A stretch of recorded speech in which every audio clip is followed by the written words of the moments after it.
Let's see what GIGABYTE RX 7900 GRE Gaming OC has to offer.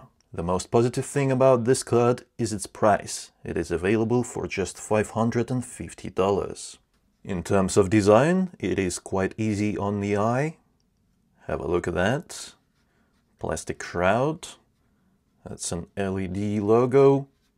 And this one is not LED.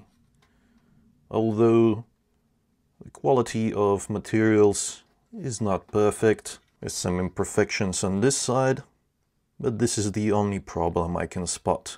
Other than that, the GPU looks fine, and it has a metal backplate, which is quite nice. Improves that rigidity. The card has dual BIOS switch, OC and silent. Out of the box it is set to OC, and that's what we'll be using. In terms of display connectivity, we get two HDMI 2.1 ports and two DisplayPort 2.1. Power is delivered via two 8-pin connectors that do have LEDs. They will glow red if you improperly plug in your cables.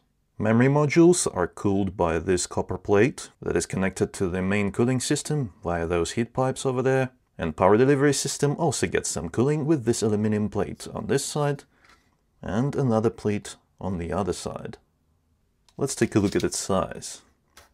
This card is exactly 300 millimeters long, which means that it easily fits into all medium-sized PC cases.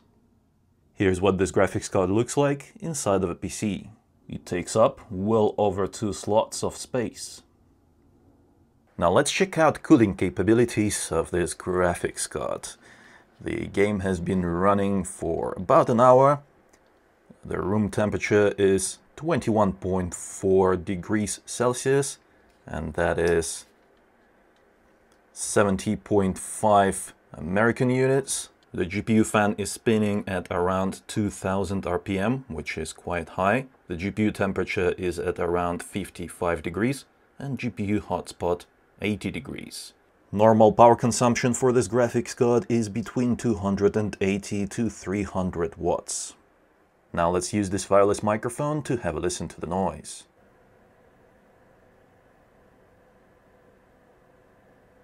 I can hear the GPU fans running, but if you are going to play your games using a headset, then it won't trouble you. I've thoroughly tested it and I've enjoyed my games without hearing the GPU noise. However, if you are building a silent PC with high quality fans, like Be Quiet fans in this system here, then you will hear the noise. And if you're using speakers instead of headphones to play your games, then that GPU noise may be slightly annoying. In terms of performance, at native 1440p in one of the latest and most graphically advanced games, Hellblade 2, you can expect 40 plus FPS in some of the most demanding scenes and about 50 to 60 plus in less demanding scenes. FYI, this game has ray tracing enabled. And in less graphically demanding but still beautiful games, such as Ghost of Tsushima, you can definitely expect 90 plus FPS at native resolution 1440p. You can find an in-depth gaming performance analysis of this graphics card using various graphics settings and FSR resolution upscaling and frame generation in a separate video. I'll leave a link to it in the description below. In conclusion, on the bright side, this is one of the cheapest models you can get.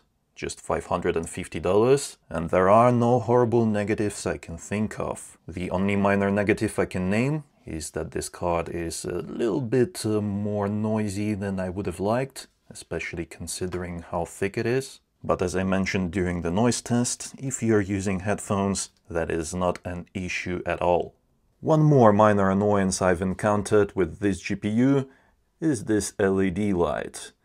I have an MSI motherboard in this system and I could not turn off that LED light or change it to something else. GIGABYTE software simply does not work with this MSI motherboard, so I am stuck now with this flashing LED light. So keep in mind that if you are buying a GPU with an LED light and you are sensitive to that, then it is best to choose a motherboard by the same company in order to easily control that LED. So if you're set on buying the RX 7900 GRE, then this model is pretty good. I can definitely recommend it.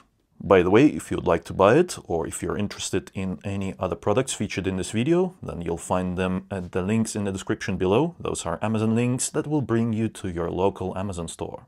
But what do you think about this graphics card? Do you like it? Are you going to buy it? Let me know in the comments below. And if you enjoyed this video and it was helpful, then don't forget to reward it with a like and subscribe for more if you haven't already.